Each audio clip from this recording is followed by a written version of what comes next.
Hi everyone, welcome to the community classroom. This is Dr. Tracy McCarthy. We're going to be talking about Mansa Musa today, and we're going to be addressing the question of his ancestry. And there's already an assumption that Mansa Musa was African. So that's the way that he is understood, as this wealthiest monarch, this wealthiest emperor, but a West African emperor or monarch. And so we are going to be looking at the extent to which his ancestry is really African or his ancestry is elsewhere. We're also going to entertain the question of whether his ancestry is rooted in Ham, Shem, or Japheth. And then you're going to have some research questions for you to entertain so that you can come to some conclusions for yourself about a number of things. And so these are some of the first questions that I want you to entertain. One question is, how does an Indian or Asian become an African? And there seems to be substantial evidence for this pattern over and over and over again. You can also add that to the question of how does an Indian or an Asian become an American?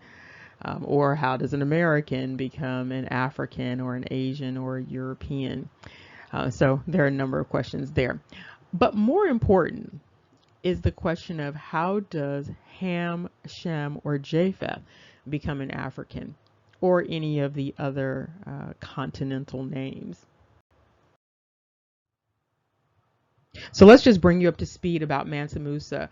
Mansa Musa was over the ancient empire of Mali in West Africa. Now, it's indicated that he was the king over the ancient empire, but when you are over an empire, you are actually known as an emperor or an empress. And this is supposed to be an ancient depiction of part of Mansa Musa's empire. Now let's quickly consider the evidence that supports the contention that the Mali people and Mansa Musa, their roots are not in West Africa. This is a colonization dynamic. This is an imperialism dynamic. These roots appear to be in the East with a migration to the West, meaning the West in West Africa. And so you can see here that Mali, even that name, the Mali Empire, this is rooted in Rajasthan. Again, we've talked about the Mali people in India before, and here you see another manifestation of this. And so you see that Mali is a Gotra, a family name in Rajasthan. Then you go on to Mansa. And Mansa is a part of a title, but it's also a city in Punjab. And then you go on to Musa, and Musa is a clan coming out of Afghanistan. So clearly you have a dynamic where these individuals and this clan dynamic is a part of a migration pattern from the east into the west. Now, because there was a process of Alexander going over, conquering spaces in that area, this migration may have been a result of that conquering. Can't say that for certain, but that is something that should be entertained.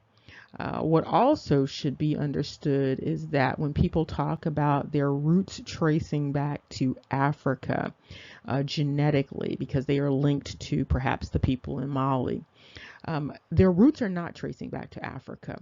Their roots are correlating with people who have roots in Africa. And it's not completely clear that they came out of Africa. They may have come out of India and then landed in the Americas by some other process. And so you can see here that these are some things that you might want to investigate a little bit more. What's unclear is the extent to which the people in Mali understand that their roots are not in that West African soil. Their roots are elsewhere. And what has taken place with that empire is imperialism. Now, again, it's unclear whether this was a forced imperialism dynamic, which is kind of difficult to imagine. that imperialism is forced on someone, the person who's engaging in the imperialism. The people who are subjected to it, however, it is a forced dynamic. But we're talking about the Mali Empire, and we're talking about an entire collective of people making their way to West Africa and establishing this empire there on the coast. And so that is definitely something to consider, definitely something for you to do a little bit more research on. And it brings up that question of how do you take a people from Asia and then move them and then just rename them. And by renaming, what we are talking about here is renaming them in terms of changing them from being Asian or European even to suddenly becoming African. And even on a deeper level, changing them in terms of their family names to something else.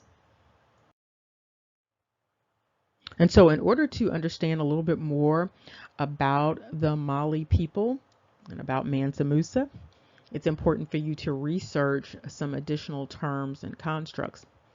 And so these are some additional names for you to research because they are tied to Mansa Musa. So everything from the Moor clan, the Musa tribe, Musakanus, Musaksan.